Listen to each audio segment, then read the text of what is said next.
मुसलमानों को तो बंटवारा हुआ था तब पाकिस्तान दिया था, चले जाना चाहिए, जिसको जाना था वो चले गए। जितने क्रांतिकारी उस वक्त हिंदू थे ना, उतने क्रांतिकारी मुस्लिम भी थे।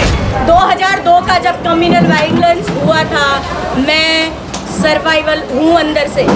यही कांग्रेस सरकार के 3 लोग गोमतीपुर के अंदर, Iqbal Shaikh councillor, Kamuben Nadia councillor, Shailesh Parmar councillor, मेरा घर 25 से 30 मीटर की दूरी पे यही वीएचपी वाले, आरएसएस वाले जला रहे थे।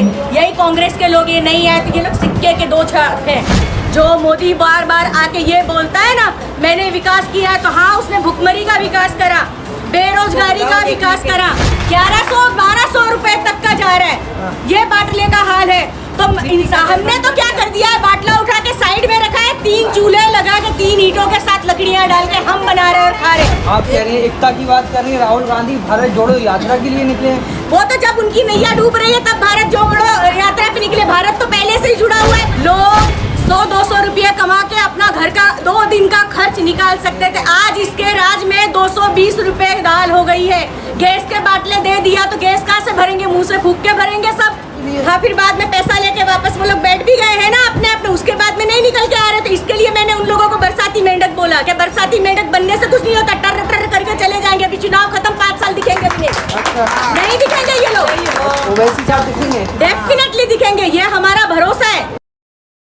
जी, मेरा नाम वहीदा कुरैशी है, मैं अहमदाबाद से हूँ। असदुद्दीन ओवैसी साहब जो बिल्कुल बेबाक, बेखौफ और बिल्कुल सच के साथ में बोलते हैं, इसके लिए जुड़ने का निश्चय किया, वरना बहुत सारी ऐसी एरी गहरी नत्थु घेरी पार्टियां आती जाती रहती हैं। जैसे बरसाती मेंढक निकलते हैं, ऐसे निकलते हैं, कूद कूद के फुदक फुदक के चले जाते हैं। बरसाती मेंढक कैसे बोल रहे हैं? ये बिल्कुल बरसाती मेंढक है ये लोग। आपने कभी देखा है कि बीजेपी वाले, इतने सारा कोरोना हुआ, किसी मुस्लिम मोहल्ले में जाके किसी ने वहाँ पर अनाज का वितरण किया?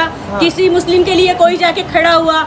कोई नहीं खड़ा हुआ। और रही अरविंद केजरीवाल की बात, इतना बड़ा अभी क्यों गुजरात के अंदर आ रहा है? क्योंकि उसको खाली अपनी सत्ता का प्रचार करना है। अच्छा। रही काम की बात करने की, इतना बड़ा बोल रहा है कि मुस्लिमों का बहुत बड़ा हमदर्द बन गया है। अभी कोरोना में इतने सारे मुस्लिमों को जब दिल्ली के अंदर से उठाया गया था, अरेस्ट किया गया था, तब यही अरविंद केजरीवाल क्यों नहीं निकला?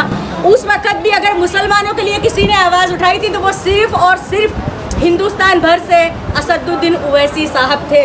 और बिल्कुल बंटवारे की राजनीति नहीं है। बीजेपी का तो सीधा निशाना है मुसलमान, दलित को वो अपने बराबरी समझते ही नहीं है। ओवैसी का क्या निशाना है? ओवैसी साहब का कोई निशाना नहीं। ओवैसी साहब का तो खाली ये है कि दलित और मुस्लिम को लेके जो उनका हक बनता है, उनका हक मिले। अल्लाह ने तो उनको बहुत नवाजा, उनको तो नहीं चाहिए किसी का, पर कौम के हमदर्द है और किसी कौम के लिए मुखालिस काम नहीं कर रहे।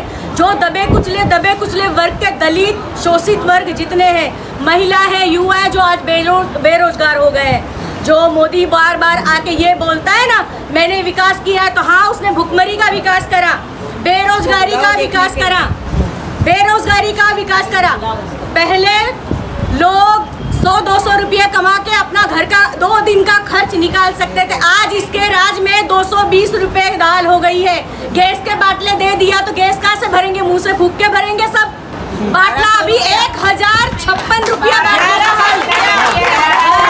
1100-1200 रुपए तक का जा रहा है, ये बाटले का हाल है। तो हमने तो क्या कर दिया है, बाटला उठा के साइड में रखा है, 3 चूल्हे लगा के 3 ईंटों के साथ लकड़ियां डाल के हम बना रहे और खा रहे। तो अगर अपने जैसों का ये हाल है तो ये विकास भी मोदी को आके देखना चाहिए। अपने मुंह खुद मियां मुट्ठियों नहीं बनना चाहिए। नहीं, नवी दुल्हन का एक काम सुना है नरेंद्र मोदी जी का, ऐसा है, मैं साफ बोलती हूँ उनका नाम लेके, कि प्रधानमंत्री की अगर पोस्ट पे आप बैठे हैं तो आपकी जिम्मेदारी होती है सारे प्रजा का देखना। सभी प्रजा ने आपको वोट किया है, कोई एक वर्ग ने आपको वोट नहीं किया, और यहाँ पर कोई बांटने की राजनीति नहीं चलानी चाहिए उनको। तो असदुद्दीन ओवैसी साहब सबको लेके चलने की बात करें, उसमें दलित हो, मुस्लिम हो, जो जुड़ना चाहता हो, जो पीस नहीं, जो कौम को एक करने की बात करता, जो इंसानियत की बात करता है, उसकी ही सत्ता होना चाहिए। जो दिखता है यहाँ पर असदुद्दीन ओवैसी साहब के रूप में साबिर काबलीवाला गुजरात से, अहमदाबाद से कौशिका बेन परमार, तो ये लोगों ने कोशिश की है कौम को वापस से एक करने की, बंटवारे की राजनीति नहीं चल रही है। एक करके क्या फायदा, काम होना तो चाहिए। काम होगा जब लोग संगठित होंगे, एक होंगे तो काम होगा। ये लोग तो वोट बैंक की राजनीति खेलते हैं ना। इन लोगों को तो खाली वोट बैंक है। देखो, दलित उनका सीधा निशाना है, पर उसको वो बायकॉट करके निकाल नहीं सकते, डायरेक्ट नहीं बोलेंगे, उनको हथियार की तरह इस्तेमाल करते हैं कि आप हिंदू हो, जब वोट लेना है तब हिंदू हो, लेकिन अगर बेटी और बहन का रिश्ता जात याद आ जाती है, और मुसलमान को तो सीधा सीधा टारगेट पे रखा है। कई लोगों से हमने सुनने मिला, बिकॉज मैं देखो मैं नकाब पहनती, मेरे को भी कई बार ये सुनने मिला है कि आप मुसलमानों को तो बंटवारा हुआ था तब पाकिस्तान दिया था, चले जाना चाहिए, जिसको जाना था वो चले गए। जितने क्रांतिकारी उस वक्त हिंदू थे ना, उतने क्रांतिकारी मुस्लिम भी थे। वो वैसे भी तो जब जो है उन क्रांतिकारियों की बात करते हैं, क्रांतिकारी है तो सिर्फ मुसलमान क्रांतिकारियों की बात नहीं, ऐसा नहीं है।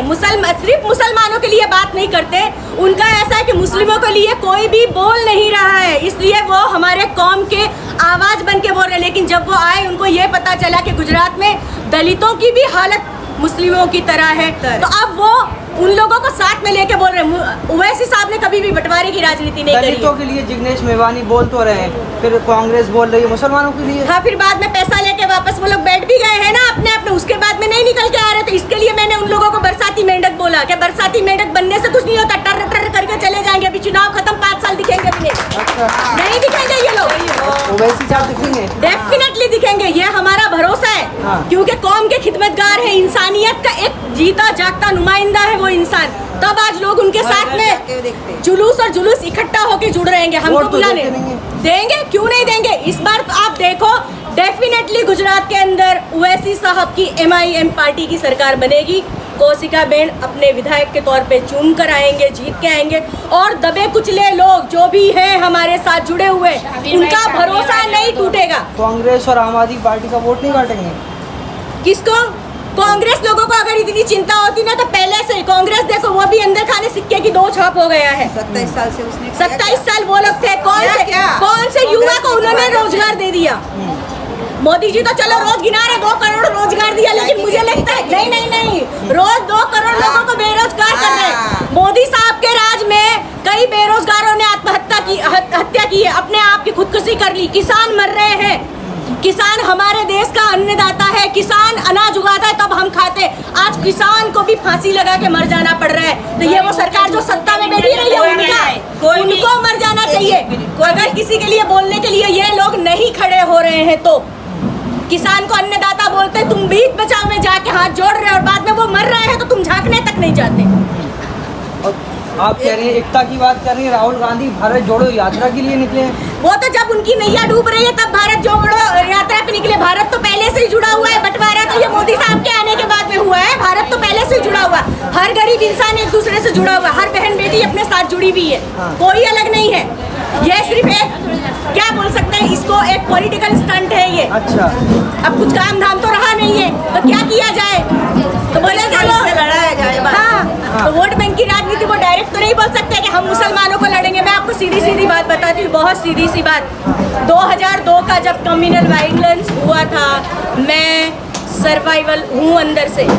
यही कांग्रेस सरकार के 3 लोग, गोमतीपुर के अंदर Iqbal Shaikh councillor, Kamuben Nadia councillor, Shailesh Parmar councillor, मेरा घर 25 से 30 मीटर की दूरी पे यही VSP वाले, RSS वाले जला रहे थे। यही कांग्रेस के लोग, ये नहीं आए तो ये लोग सिक्के के 2 छाप हैं। बीजेपी डायरेक्ट बोल के नहीं आएगा, कांग्रेस मुंह और पिछवाड़ा दिखा के भागेगा। तो इस पे से ये अंदाजा है कि हम लोगों के पास में कोई ऑप्शन नहीं था बीजेपी के सिवा और कांग्रेस के सिवा। तो ये अल्लाह का शुक्र है कि असदुद्दीन साहब की पार्टी साबिर भाई यहाँ लेके आए और ये एक ऑप्शन दिया है। तो इस बार वोट से लोग जवाब देंगे और पता चल जाएगा कि कौन काम कर रहा है और पब्लिक किसके समर्थन में खड़ी हुई है।